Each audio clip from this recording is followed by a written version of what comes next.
धाम की, सन्यासी बाबा की, दिव्य दरबार की, अपने अपने मताई बाप की, जो 2 बजे से बैठे के गुरुजी अबे तक नहीं आए, अबे तक नहीं आए, गाली बक रहे हूं पगलन की। खैर तुम्हें पता था आएंगे पर अपने टाइम से, और हमारे 2 बज गए। आपकी घड़ी 4 बजा रही होगी, 5 मतलब ज्यादा डिस्टर्ब है, और हमारे तो 2 बज गए। कल पूरी रात भूत भगाते रहे, और भूत वालों से भी सबसे मिल कहां पाए, कुछ ही भूत वालों से मिल पाए। शरीर थक गया, शरीर को उपद्रव हो गया, उसमें फंस गए, और फंस काहे को गए। कल दिन में हमने घोषणा की कि रात को हमने जो है जेसीबी चलवा दी। पानी तो कभी मिथ्या होती नहीं, जो कह दिया जाता है वो होकर रहता है। हनुमान जी की बड़ी कृपा है। और मेरे पागलों, आज के दरबार के क्रम में हम प्रारंभ करने के पहले तुम्हें एक बात से अवगत कराएं। तिब्बत में एक बहुत प्रसिद्ध कहानी है, 10 चलते हैं तब एक पहुंचता। तिब्बत के किसी गांव में एक आश्रम था, और उस आश्रम पर बहुत से सन्यासी रहा करते थे, महात्मा रहते थे, और सभी महात्मा बहुत अच्छे साधक और बुद्ध को मानने वाली परंपरा के थे और भिक्षु थे। लेकिन वहीं कहीं तिब्बत में उस आश्रम से लगा हुआ यही कोई 60 किलोमीटर दूर एकांत में पहाड़ियों के बीच में एक छोटा सा गांव था। गांव के लोगों ने धर्म के प्रचार के लिए अपने गांव में एक छोटा सा और आश्रम बनाया। तो जब आश्रम बनकर के कंप्लीट हो गया तो गांव के लोगों ने खबर भेजी तिब्बत के आश्रम पर कि आपकी कृपा से ये छोटा सा आश्रम गांव में तैयार हो गया, आप कृपा करके एक सन्यासी हमारे पास भेज दीजिए, गुरु के रूप में जो यहाँ पर रहे, तो यहाँ पर धर्म का प्रचार करें और हम लोगों को सतमार्ग पर ले जाए। तो जो आश्रम के प्रमुख मानते थे, जिनके पास हजारों सन्यासी रहते थे, उन्होंने 10 सन्यासियों को उस आश्रम में भेजा। तो आश्रम के लोग चौंक गए कि बुलाया तो एक को है, पर 10 सन्यासियों को क्यों भेजा जा रहा, मामला समझ में नहीं आ रहा। गुरु तो एक बनेगा, पर 10 का क्या काम है। तो उस आश्रम के महंत ने कहा 3 सप्ताह बाद इसका उत्तर मिलेगा। और 3 सप्ताह जब गुजर गए तो उस गांव के आश्रम से खबर आई, चूंकि बहुत दूरी थी, बड़ी बड़ी पहाड़ियां थी और चलने में बड़ी दिक्कत होती थी, मुश्किल से कोई आदमी उस समय में भी 10-12 किलोमीटर एक दिन में ना चल पाए। ये जरूरी नहीं 4 से 5 किलोमीटर 3 किलोमीटर की यात्रा एक दिन में हो पाती थी, इतना घना जंगल था और जानवरों का डर लगा रहता था। लेकिन 3 सप्ताह बाद जब खबर आई तो खबर ये आई उस गांव से कि आपने जो एक सन्यासी भेजा था वो पहुंच गया। तो आश्रम में और कोहराम मच गया कि सन्यासी तो 10 भेजे थे, ये कौन सा लफड़ा है। एक तो पहले ही एक तजुर्बा वाली बात कि एक को मांगा 10 भेजे और 10 को पहुंचाया, एक पहुंचा। आश्रम में सब हाहाकार मच गया कि आखिर रहस्य क्या है और राज क्या है। तो सभी उस आश्रम के सन्यासी भिक्षु शाम को गुरु के पास आकर के कहते हैं कि बात बताओ, आश्रम में भेजे 10 सन्यासी थे, आवश्यकता एक की थी लेकिन पहुंचा एक, वो 9 कहां गए। तब उस आश्रम के गुरु ने बताया चले तो 10 ही थे, लेकिन एक अगले गांव में पहुंचे। जब अगले गांव में भोजन के लिए पहुंचे ही थे तो उस गांव के अमीर आदमी ने चरण पकड़ लिए भिक्षु के, सन्यासियों के, 10 सन्यासियों के, और कहा कि हमें ज्योतिषी ने कहा था कि जो आज तुम्हारे गांव में पहले नंबर पर आए उसी से तुम अपनी बेटी का विवाह कर लेना, और मुझे मिल गए हो तुम हाँ बोलो तो ठीक है, नहीं तो दूसरे नंबर वाला हाँ बोलेगा। तो पहला सन्यासी बोला कि बेटी कहाँ है। उसने कहा बेटी बहुत सुंदर है, देखो बड़ी रूपवती है, और मेरे कोई बेटा नहीं है, मेरी पूरी संपत्ति तुम्हारी होगी। ज्योतिषी ने कहा था जो पहला आदमी मिले वही तुम्हारी बेटी का बर होगा, और अब कृपा करके मेरी बेटी को स्वीकार करो। पहले वाले सन्यासी ने कहा मित्रों तुम लोग चलो, मेरा तो काम हो गया। अब मुझे शायद परमात्मा इसीलिए भेजा था, मेरा परमात्मा कह रहा है यहीं ठहरो। वो ठहर गया। दूसरे गांव में राजा का पुरोहित मर गया, तो राजा को पुरोहित की जरूरत थी, पद बहुत ऊंचा था, और वो भी खोज रहे थे कोई बढ़िया पुरोहित मिल जाए।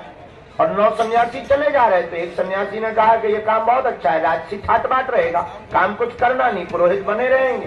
तो बाकी मित्रों से बोला, महाराज मित्रों तुम चलो, अब मेरा काम भी तो हो गया। अब वो राज पुरोहित बन गया।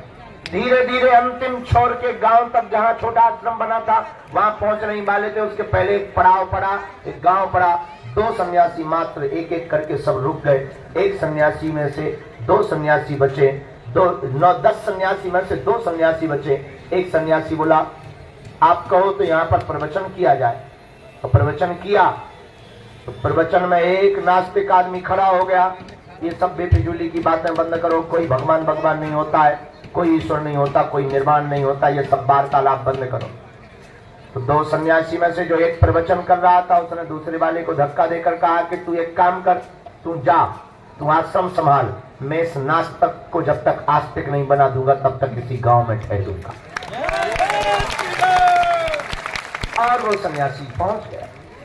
ये कहावत वहां से चली है कि 10 पहुंचाओ तब एक पहुंचता है। और मेरे पागलों, इस कथा का आशय हम तुम्हें ये बताना चाहते हैं, इस कहानी के साथ आज के दरबार की शुरुआत इसलिए करना चाहते हैं कि जब व्यक्ति 10 प्रकार से मन बना करके, 10 इंद्रियों से मन बना करके जब दरबार में बैठता है, तब एक बार उस परमात्मा के चरणों में पुकार जाती है। इसलिए एक बात याद रखना, टिकते वही है, आते वही है, और दरबार में रुकते वही है। जब बहुत बड़ी कृपा परमात्मा की होती है, वरना दरबारों में लाखों लोग आते हैं पर टिक वही पाते हैं जो एक अकेला होता है, जिसकी श्रद्धा बड़ी मजबूत होती है। वरना परमात्मा की कृपा भी टिकना असंभव नहीं है। और मेरे पागलों, हम तुम्हें चमत्कार दिखाने के लिए नहीं बैठे हैं, या हम तुम्हें तुम्हारे बाप का नाम बताने के लिए नहीं बैठे हैं। और तुम भी इतने बदमाश आदमी हो, अपने बाप का नाम जानकर ऐसे ताली पीटकर भाग जाते हो जैसे तुमने कुंजी पा ली हो। और तुम अपने मन की बात जान करके ही भाग लेते हो, और मन की बातों से समाधान तुम्हारी होना होता तो तुम खुद कर लेते। तुम्हारी समस्या पर्चे पर लिख देने से तुम्हारी समस्या का समाधान नहीं होना है। तुम्हारी पर्चे पर जो समस्या लिखी है उसका समाधान सिर्फ परमात्मा है और हनुमान है। अगर तुम हनुमान के हो जाओगे तो तुम्हारी हर समस्या का समाधान होगा। पर्चा तो बहाना है। तुमने गांव में देखा होगा, कोई मदारी आता है, जब जादूगर आता है और खेल दिखाना चाहता है तो पहले वो डमरू बजाता है। डमरू बजाता है तो सोए हुए लोग भी जाग जाते, चलो खेल वाला आया है, और ऐसे आंखें मीड़ते हुए कीचड़ साफ करते हुए खेल देखने बैठ जाते हैं। अब खेल देखने लगते हैं, लेकिन मदारी तब खेल दिखाता जब डमरू बजाता है। पहले लोगों को बुलाता है। लोग हमसे पूछते हैं, बड़े बड़े जर्नलिस्ट, बड़े बड़े बुद्धिमान लोग, कि आप भारत में करना क्या चाह रहे हो? इतनी तबाही, इतनी क्रांति मचा रहे हो, आप करना क्या चाह रहे हो? हमने कहा, भारत में आज तक तथाकथित लोगों ने भारत के भोले भाले सनातनियों को भूत पकड़ाए हैं, और इन तथाकथित हलीउल्लाह वालों ने हमारे सनातनी हिंदू भोले भाले लोगों का धर्म परिवर्तन कराया है। हम भारत के लोगों को भूत नहीं, हम भारत के लोगों को भगवान पकड़ा करके जाए। भगवान का मतलब ये नहीं है कि तुम हमारे चरण पकड़ लो। और एक बात, कभी किसी के भी चरण पकड़ने से कल्याण नहीं होता। गुरु के चरण पकड़ो, एक बार पकड़ो तो छोड़ो मत, और पकड़ लिया तो मुड़ना मत। और मेरे पागलो, इंसान कभी भगवान नहीं हो सकता, भगवान सदा भगवान रहेगा। और तुम्हारी बुद्धिमता इसी में है कि तुम इंसानों के चक्करों में और दरबारों के चक्करों में पड़ना बंद करो। अगर तुम जिंदगी की बहुत बड़ी कुंजी पाना चाहते हो तो आज की बात हमारी मान कर उठ जाओ और चढ़ जाओ मंदिर, जिनके बल पर हम धर्म विरोधियों को ललकारते हैं और तुम्हारे बारे में बता देते हैं। तुम भी उन्हीं हनुमान जी के सदा सदा के लिए हो जाओ। और अगर तुम भी सदा सदा के लिए हनुमान जी के हो जाओगे, अगर सदा सदा के लिए तुम भी हनुमान जी से जुड़ जाओ, सदा के लिए हो गए, तो तुम्हें लौट कर मुड़कर कभी पीछे नहीं देखना पड़ेगा। लेकिन मेरे पागलों, एक बात और याद रखना, इस कलिकाल के कलयुग में तुम सावधानी पूर्वक कदम रखना, और माथा भी सावधानी पूर्वक टेका करो। तुम्हारी इतनी मति मारी गई है, तुम कहीं पर भी माथा टेक देते हो। और हद हो गई। हमारे बगल में एक गंज है 5 किलोमीटर की दूरी पर, वहां के रहने वाले एक नाई हमारे बहुत प्रिय मित्र हैं, और अक्सर वो हमारे पास 4-5 साल पहले रोज आया करते थे, और रोज आकर के कुछ नहीं गप्प लड़ाते थे। भीड़ कम होती थी तो बात करते थे, गप्प लड़ाते थे और चाय पिया करते थे। अक्सर जब कभी जरूरत पड़ती थी बाल की कटिंग कर देते थे। एक दिन बाल की कटिंग करते करते हमने कहा, यार एक बात बताओ। उसका नाम हमने डमरू रखा था। हमने कहा, डमरू एक बात बताओ, तुम्हारा मुंह लटका क्यों रहता है? बोले, गुरुजी क्या बताएं, हमारी जो दुकान है गंज में, उसके बाहर कोई रोज रात को गंदगी कर जाता है, रोज रात को। हमने कहा, होगा कोई तुम्हारा दुश्मन? अरे बोले, दुश्मन की छोड़ो, ये बताओ वो मिटेगा कैसे, काम बंद कैसे होगा? हमने उसको उपाय क्या गजब का दिया, आज तक हमारा चेला।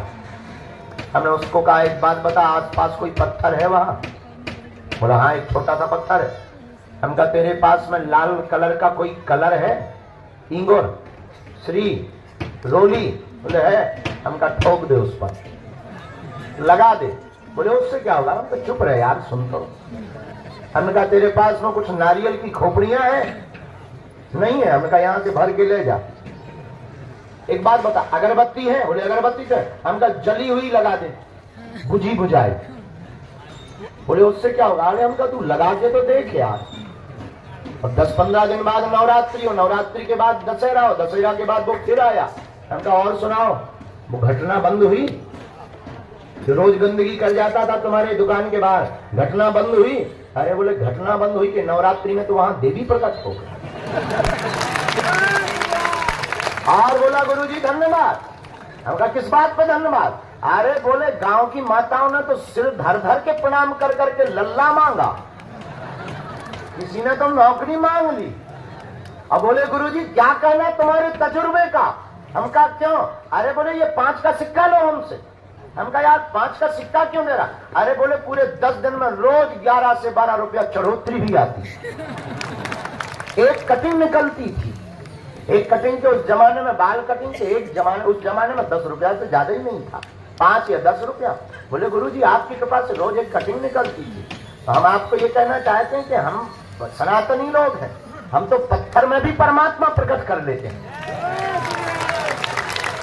लेकिन सावधान, हम तुमसे ये भी बताना चाहते हैं, पत्थर में परमात्मा है, लेकिन परमात्मा तो सर्वत्र है। जरूरी नहीं वो पत्थर बागेश्वर का हो, तुम्हारे घर का भी पत्थर परमात्मा है।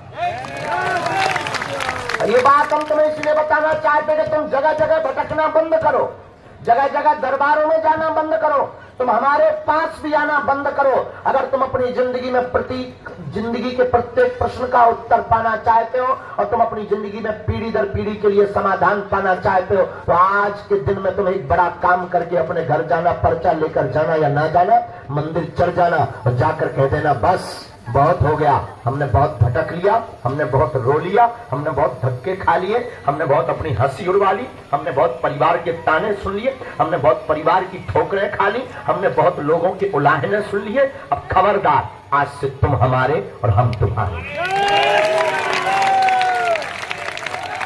उसके बाद मेरे पागलों, हम तुम्हें दावे के साथ कहते हैं, तुम्हें मंगलवार को आने की आवश्यकता नहीं है। तुम जिस दिन आओगे वो दिन मंगल का होगा। उसके बाद तुम जहां रहोगे, तुम्हारे साथ बागेश्वर बालाजी की सेना बगल में खड़ी नजर आएगी।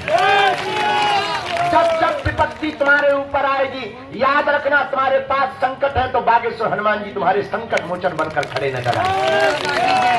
सन्यासी बाबा तुम्हारे साथ अनुभव में रहेंगे। और मेरे पागलों, शर्त ये है, जुड़ जाना तो मुड़ना नहीं। और इसका मतलब ये नहीं तुम बागेश्वर धाम से जुड़ो, मेहंदीपुर बालाजी से जुड़ो, सालासर बालाजी से जुड़ो, अरे जहां तुम्हारा मन करे मेरे पागलों जुड़ो। याद रखना, बरसात आती है तो बरसात में कोई काम करना हो, परेशानी बहुत जा रही हो, भीगना ना हो, तब क्या किया जाता है? छाता लिया जाता है, और छाता लेकर के आदमी निकल जाता है और उसकी समस्या परेशानी बरसात की दूर हो जाती है। याद रखना, जिस प्रकार बारिश से छाता बचाता है, उसी प्रकार इस संसार सागर में संकटों की बरसात से सद्गुरु की छत्र छाया बचाती है। लेकिन सावधानी पूर्वक अगर तुम्हारे पास संकट है तो हमारे बागेश्वर हनुमान जी कौन है? संकट मोचन है। बाल समय रविभक्ष लियो तब तीनों लोक भयो अंधियारो, ताई सुत्रास भयो जग को यह संकट काउ तो जात न टारो, देवन आने करी बिनती तब छाड़ दियो रवि कष्ट निवारो, को नहीं जानत है जग में कभी संकट मोचन नाम प्यारो।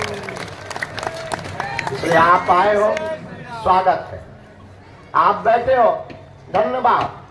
आपने इंतजार किया, बहुत बहुत धन्यवाद। लेकिन एक बात बोले, आपको बहुत परेशानी हुई होगी क्योंकि यहाँ साधन नहीं है, बड़ा हॉल नहीं है, एसी नहीं है, पानी की व्यवस्था नहीं है, चाय है नहीं है, दिक्कत बहुत है।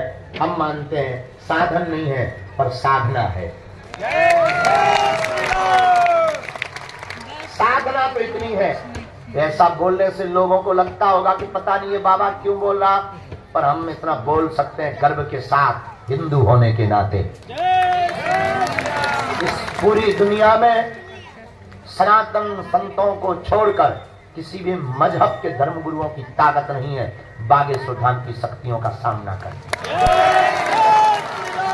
इतना हमें अपने गुरु पर भरोसा है, इतना अपने आराध्य पर भरोसा है। और ये ललकार कर तुमसे कहते हैं कि अगर कोई भी दूसरे मजहब का हलीउल्लाह वाला आ जाए, पैंट गीला करके ही जाएगा।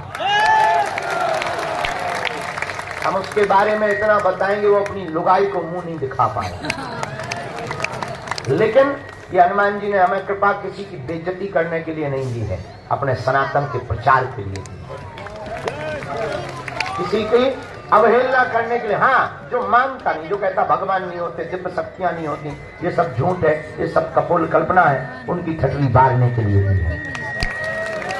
बोलो सीताराम। तो हम आज के दरबार को शुरू करते हैं, सामूहिक अर्जी लगा देते हैं और फिर इसके बाद आज के दरबार को प्रारंभ। मन में राम नाम का जप, जो भी जानकारी लेवे कार्यालय से, सूचना भी कार्यालय से, किसी के भी बहकावे में ना पड़े। कल की सूचना ये है, कल भी दरबार लगाएंगे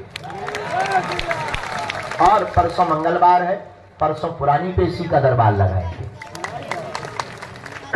इसके बाद हम यात्रा पर निकलेंगे, कथाएं हैं कुछ कुछ, और फिर हम 9-10 शायद 9-10 है, 9-10-11 को हम बागेश्वर धाम पर रहेंगे। नहीं अभी शायद दिवाली है, दीपावली कब की? 12 की है। हाँ, तो 1-2 दिन पहले आ जाएंगे, दिवाली के दिया यहीं जलाएंगे। क्या बताएं, बुढ़ापा है आदमी को लोगों